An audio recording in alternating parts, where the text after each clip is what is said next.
There is a brand new Apple original film that is hitting Apple TV Plus this weekend, and I am really excited to talk about this movie in particular because Regal Cinemas tricked me into watching this film. So let's get to it.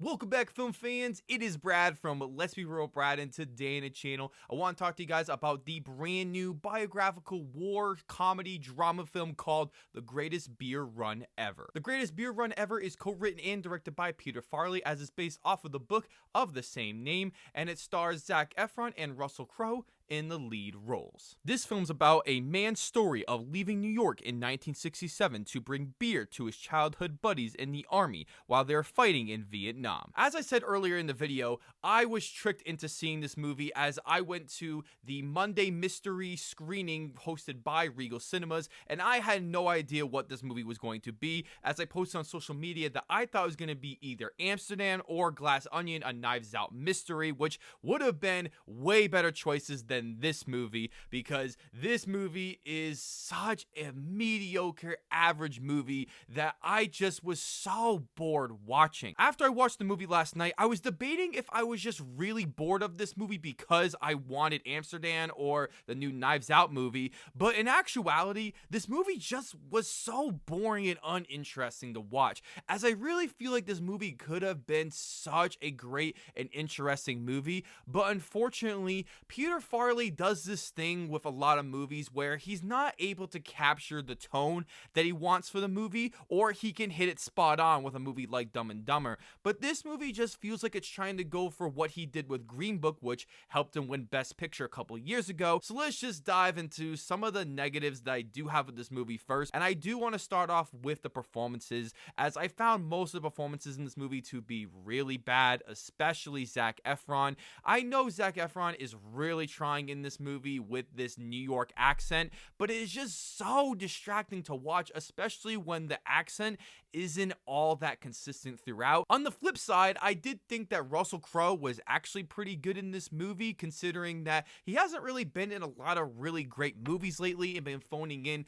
a lot of performances, but I did feel like this was a pretty solid performance from him, and in all honesty, I wish the movie was about the character he played, because he seemed like he was the most interesting character of the whole film. Bill Murray is also in this film in a supporting role, and I thought he did a pretty decent job, even though he is not really in the movie all that much, but I did think he was pretty good and definitely playing a different type of character than the typical Bill Murray role. One of the things I could not stand about this film was how flat this movie is, especially in terms of its presentation, where all the shots in this movie are so boring and uninteresting. The cinematography is really gray and dull, and there's just nothing about this movie that is making me want to be invested in it. This movie is all over the place of what it wants to be, that it feels like 3 different people had their input into this movie and none of them made this one cohesive film. But by far, the biggest negative I have with this film has got to be the screenplay,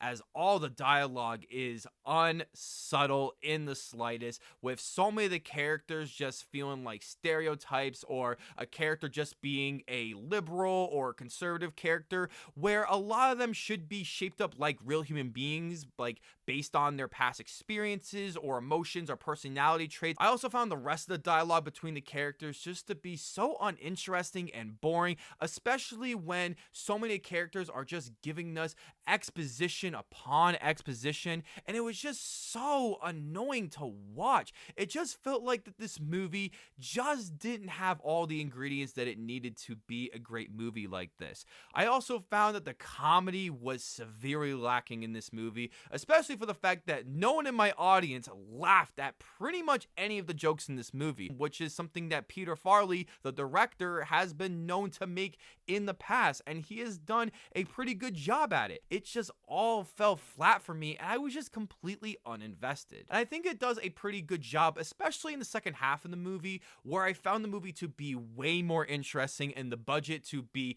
really shown on screen and showing the violence of how the Vietnam War was just bad for both sides. And I think this movie did a really good job showcasing that, especially in the end moments of the movie. Overall, guys, The Greatest Beer Run Ever was a very mediocre, average movie that I would not recommend checking out unless you had Apple TV Plus and you're interested in watching this movie. Then go ahead. But if you don't have the subscription, don't go out of your way to watch this movie. It's really not worth getting a free trial over, as I was just so bored by this movie having such a flat presentation, a really bad screenplay, and worst of all, not having good jokes in this film. So I'm giving The Greatest Beer Run Ever a 5 out of 10. Thank you guys so much for checking out this review, as I want to know below in the comment section, have you heard of this film? And if you have seen the movie, let me know down below what you thought of it. I can't wait to hear about it. Before you guys check out this video, don't forget to hit that subscribe button, leave a like if you want to, and ring that notification bell so I can see you all in the following video.